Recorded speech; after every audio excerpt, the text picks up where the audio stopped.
Eh bien bonsoir à tous les amis, supporters, supportrices parisiens, supporters, supportrices lyonnais, amoureux du football, supporters d'autres clubs, bienvenue à vous, bienvenue à tout le monde les amis. On se retrouve pour l'avant-match de Paris Saint-Germain-Lyon, finale de Coupe de la Ligue 2019-2020, demain soir à 21h10 sur France 2. Voilà les amis, donc pour parler de ce match premièrement, parce qu'ensuite je voudrais parler d'un autre sujet, c'est est-ce que Neymar doit faire ce match, jouer ce match ou pas? Moi j'ai mon avis sur la question, c'est un sujet qui fait débat, qui divise la communauté des supporters parisiens, ou même des supporters, les amoureux du football tout court, hein, des consultants, des supporters qui neutres sur les réseaux, qui donnent leur avis. Ça fait débat et moi j'aimerais donner le mien d'avis avec mes arguments. Donc les amis, ce match, c'est pour moi une finale importante. Vous savez que je préfère la Coupe de France à la Coupe de la Ligue. La Coupe de la Ligue a un petit peu ce cliché, et c'est vrai, de compétition très facile à gagner. Tu démarres en 8e, puis tu arrives en 3 matchs, c'est déjà en finale. Bon, c'est pas la plus prestigieuse des compétitions. Mais comme je l'ai dit, ça reste quand même une compétition à mettre dans ton palmarès. C'est avec le nombre de trophées dans ton palmarès que tu construis aussi l'histoire de ton club. Donc c'est quand même important, même si je préfère la Coupe de France à la Coupe de la Ligue. La Coupe de France, elle est en poche. Notre 13e Coupe de France a été remportée la semaine dernière. Maintenant, Coupe de la Ligue, mais celle-là, elle a un parfum particulier. Pourquoi? Déjà parce que l'année dernière, on reste sur un échec. On s'était fait éliminer en demi-finale. C'est la dernière Coupe de la Ligue, puisqu'après, elle sera suspendue, non pas annulée, mais suspendue, mais bon, pour un petit bout de temps quand même, pour alléger le calendrier. C'est face à l'Olympique lyonnais. Alors déjà que Jean-Michel Aulas avait sorti un mug quand il a battu le PSG en Ligue 1, alors qu'il était à 20 points ou 17 points du PSG. Alors imagine un peu l'arrogance des Lyonnais, surtout de Jean-Michel Aulas, s'ils battent le PSG dans une finale. Là, hein, ça sera plus un mug qui va sortir, ça va être carrément le string. Non, sérieusement les amis, hein. C'est face à Lyon, le nouvel ogre de France, le Paris Saint-Germain, face à l'ancien ogre des années 2000-2010, l'Olympique lyonnais qui avait dominé, à l'image du Paris Saint-Germain maintenant, la Ligue 1 avec leurs 7 titres consécutifs et tout. Donc c'est symbolique, c'est le premier budget de Ligue 1 face au deuxième. Voilà, c'est une finale vraiment qui me tient à cœur et je veux absolument qu'on la remporte les gars. Je veux pas qu'on passe à côté, je veux qu'on la remporte et je veux déjà que le Paris Saint-Germain montre un visage plus rassurant que la semaine dernière et plus pas d'agressivité, mais enfin plus d'envie, hein, pas mettre les chaussons comme la semaine dernière, plus d'envie dans les intentions, dans les duels, dans le pressing, dans tout, et dans le collectif. Je veux voir autre chose que la semaine dernière face à Saint-Etienne, parce que si Saint-Etienne nous a fait autant de mal quand même, d'autant de fil à retordre, je pense que Lyon, ça sera encore pire, parce que Lyon, c'est quand même un effectif au-dessus de Saint-Etienne. Il y a Memphis Depay qui revient, etc. Il aura envie de bien faire. Voilà, même si Lyon n'est pas dans une grande forme, on l'a vu avec leur match amicaux, mais Saint-Etienne, c'était pareil, et on a eu une mauvaise, entre guillemets, une mauvaise surprise. Voilà, ça dépend où on se place, hein. Donc, attention, j'espère vraiment que les Parisiens vont se rattraper. Il faut nous rassurer, c'est le dernier match officiel, la dernière répétition dans un match à compétition, et on va y revenir en parlant de Neymar, pour nos joueurs du Paris Saint-Germain. Donc là, les gars, pas d'excuses, il faut y aller. Parce que je pense que les Lyonnais vont y aller couteau entre les dents, nous feront aucun cadeau. Ils vont s'inspirer, comme Marcelo l'a si bien dit, ils vont s'inspirer de Saint-Etienne. Ils jouent leur avenir européen, c'est leur seule façon d'aller arracher une Coupe d'Europe, c'est demain soir face au Paris Saint-Germain. On va me dire oui, il leur reste la Ligue des Champions, mais je pense pas que Lyon va la gagner. Et le chemin le plus court, c'est quand même cette finale. Hein. Si tu gagnes cette finale, tu es européen. Lyon qui quand même est un club français qui est resté sur 20 participations en Coupe d'Europe sur les 20 dernières années. Hein, ça faisait 20 saisons consécutives. Donc là, franchement, tu te dis quoi? Tu te dis si les mecs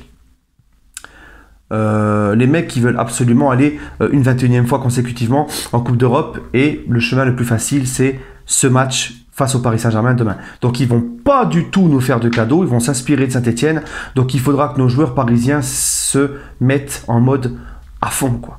Voilà, surtout que c'est ta dernière, encore une fois, je me répète, mais c'est ta dernière répétition dans un match à enjeu avant le quart de finale face à l'Atalanta. Voilà, donc donnez tout les gars, donnez-nous aucun regret, faites-nous plaisir, parce que vous l'avez vu dans mon débrief la semaine dernière, on avait gagné cette 13e Coupe de France, mais j'avais un goût amer. J'étais déçu par la prestation et le contenu. Voilà.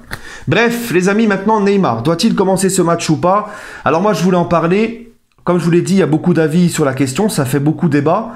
Et il y a deux avis sur le sujet. Il y en a qui te disent il faut préserver, donc la première catégorie te dit il faut préserver Neymar, il faut absolument pas qu'il se blesse, il faut pas qu'il joue ce match, on le garde bien au chaud. Le deuxième avis, et c'est celui dans lequel je me place, c'est que c'est ta dernière répétition dans un match à enjeu, un match à compétition, d'accord, où l'équipe en face va pas être comme dans un match amical avec le frein à main, mais va être à fond. C'est un match de compétition. L'équipe s'est arrêtée pendant 3 mois, n'a eu que des matchs amicaux, si ce n'est ces 2 finales face à Saint-Etienne et Lyon demain, en match officiel, à compétition, un match à enjeu, pour pouvoir préparer un match contre Atalanta qui, eux, contrairement au Paris Saint-Germain, ont repris la compétition depuis plus d'1 mois maintenant, même peut-être 2 mois, je ne sais pas trop combien ça fait que la Serie A a repris, mais l'Atalanta est en jambes. L'Atalanta, les gars, tu vas affronter une équipe de l'Atalanta qui a déjà la compétition dans les jambes. Au moment des quarts de finale, ils auront repris depuis au moins 2 mois la compétition. Toi, tu n'as que 2 matchs de compétition dans les jambes, Saint-Etienne et Lyon. Donc moi je dis demain il faut aligner l'équipe qui sera face à l'Atalanta. C'est ta dernière répétition dans un match officiel. Tu ne peux pas laisser Neymar, il a besoin de rythme, tu ne peux pas le laisser sur le banc. Tu ne peux absolument pas. Le mec a besoin de venir avec le rythme face à l'Atalanta. Le talent ça ne suffit pas, il a besoin de rythme. La dernière fois on l'a laissé souffler, on l'a laissé reposer, c'était au match aller face à Dortmund, il a rien fait du match. Il a certes marqué un but décisif, mais tout le long du match, on l'a vu, il n'arrivait pas à faire la différence en 1 contre 1. Il était un peu pâteau, un peu lourdeau, un peu endormi. Et lui-même, tu lui poses la question, je pense qu'il va te dire qu'il préfère enchaîner. On aurait de la compétition dans les jambes. Ça serait un simple match de Ligue 1, je te dirais, ok, tu peux le reposer. Mais là, c'est une finale que tu dois absolument gagner. C'est la dernière Coupe de la Ligue face à Lyon. Comme je vous ai dit tout à l'heure, et en plus de ça, c'est ta dernière possibilité de faire un match à enjeu, un match à compétition pour donner du rythme à tes joueurs. T'as pas beaucoup de matchs à leur donner.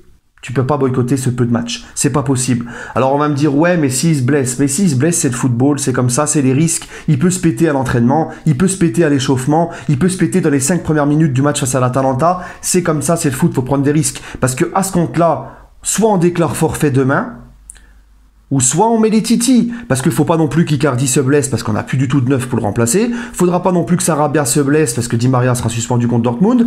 Il ne faudra pas que un de nos milieux se blesse, parce qu'on est limité à ce poste. Il ne faudra pas qu'un de nos 3 défenseurs centraux se blesse, parce qu'on a 3 défenseurs centraux de qualité, Kimpembe, Marquinhos, pour jouer face à l'Atalanta, parce que Diallo, Kerrer en défense centrale contre l'Atalanta, tu vois ce que je veux dire? Donc à ce compte-là, tu mets personne. À ce compte-là, tu fais jouer personne demain. Et tu mets les titis ou tu déclares forfait.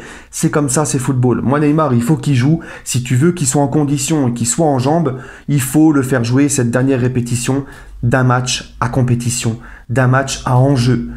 Et en plus de ça, il y a une chose qu'on n'a pas encore pensé, que moi j'ai pensé aussi, c'est que vu que t'as pas Di Maria et vu que t'as pas Mbappé et que t'as plus Cavani, encore une fois merci Cavani qui nous laisse dans le moment le plus important, mais ça c'est pas grave, on va pas revenir dessus, mais t'as plus Cavani, t'as pas Neymar, t'as pas Mbappé blessé et t'as pas Di Maria suspendu, tu peux pas jouer en 4-2-4, tu peux pas jouer avec les 4 devant, tu vas être obligé d'en sacrifier un pour libérer une place parce que t'as pas ce qu'il faut devant, à moins que tu mettes Choupo, Draxler, mais là je suis quand même assez perplexe, tu vois, contre l'Atalanta.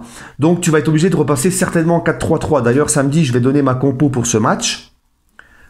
Je vais faire une vidéo sur le sujet, donc vous inquiétez pas. Mais là, tu vas être obligé d'abandonner ce 4-2-4 ou ce 4-4-2, enfin bref, avec les 4 offensifs, parce que tu n'auras pas assez de mecs sous la main.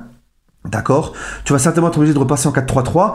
Bah, ce système-là, ce niveau système que tu vas vouloir faire face à l'Atalanta, il faut le retravailler. Il faut que les joueurs retrouvent des automatismes sous ce système. Donc, t'as que ce match-là face à Lyon, le petit match amical face à Sochaux, mais ça, c'est même pas un match à enjeu. Donc non, les gars, je suis désolé.